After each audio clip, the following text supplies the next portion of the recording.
জয় শ্রীকৃষ্ণ বন্ধুরা, সবাইকে আরও একবার আদি ফ্যাশনের পক্ষ থেকে স্বাগতম। আমি আজকে তোমাদেরকে দেখাবো যে যারা যারা চুলি কাট ব্লাউজের শিখেছো কাটিং, তো ড্রাফটিং সহকারে শিখতে পারোনি, মনে রাখতে পারবেনি বলে ফর্মুলা ধরে শিখেছো, তো আমি আজকে তাদেরকেই দেখাবো যে ওই 3 নম্বরের টুকরোটা থেকে কিভাবে তোমরা বিভিন্ন সাইজের বার করবে। আর আরও একবার বলছি, যারা যারা নতুন দেখছো আমার চ্যানেলটাকে সাবস্ক্রাইব করে দাও। দেখো, প্রথমে আমি একটা পেপারের মধ্যে কাটিং করে দেখাচ্ছি। এটা হচ্ছে, দেখো এখান থেকে 5 ইঞ্চি আছে, আর এটার আমি ড্রাফটিংটা দেখাবো 32 সাইজের, 32 সাইজের। তো আমি উপর থেকে আধা ইঞ্চি একটু কেটে দিলাম যেন আমার গোলাটা উপর থেকে 4.5 ইঞ্চিতে ডাউন করা থাকে। তো এরপরে দেখো আমি এইভাবে যেইভাবে ড্রাফটিং করা রয়েছে সেইভাবেই আমি ড্রাফটিং করা থাকবে। এটা আমার হচ্ছে 34 সাইজের মাপ করে কাটা আছে।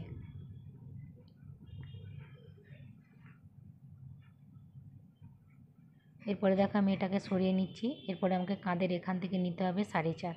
তো উপর থেকে যেটা একটু কেটে বাদ যাবো, এটা আমার 5 ইঞ্চি রাখা ছিল।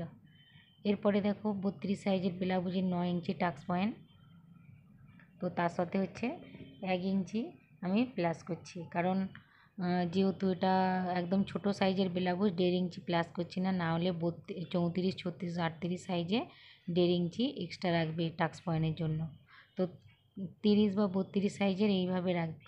এরপরে ফর্মুলা হচ্ছে 32কে 10 দিয়ে ভাগ করতে হবে, যেটা বেরাবে তাকে প্লাস করে তার সাথে 1 ইঞ্চি প্লাস, তো টোটাল হয়ে যাচ্ছে আমার হচ্ছে 7.5।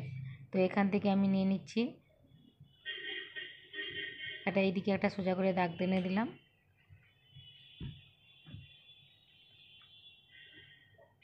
এরপরে দেখো আমি এটা মিডিল পয়েন্ট বার করে নিচ্ছি।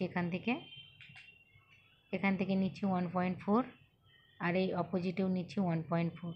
তো লাইন দুটোকে সোজা করে এইভাবে একটু রাউন্ড শেপ দিয়ে দেবে।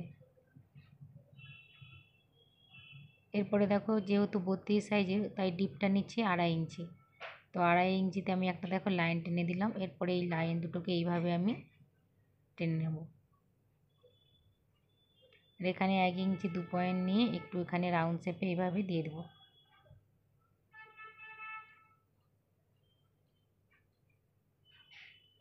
দেখো এটা আমার কটোটা 5.5 ইঞ্চি হয়ে গেছে উপরের কটোটা। তো এটা হচ্ছে 1 নম্বরের কটোটা আমার বেরিয়ে গেল। এরপরে আমাকে 2 নম্বরের কটোটা বার করানোর জন্য যেটা বেরিয়েছিল 10 দিয়ে ডিভাইড করতে হবে। তো 3.2 বেরিয়েছিল, তো আমি তার সাথে প্লাস করে দিলাম আর 3 পয়েন্ট, তো 3.7 হয়ে গেল। তো আমাকে নিচের কটোটা নিতে হবে 3.7। এরপরে দেখো একটা যেইভাবে এরকম সোজাভাবে ছিল, তো আমি লাইনটা এইভাবে সোজা করে নিচ্ছি।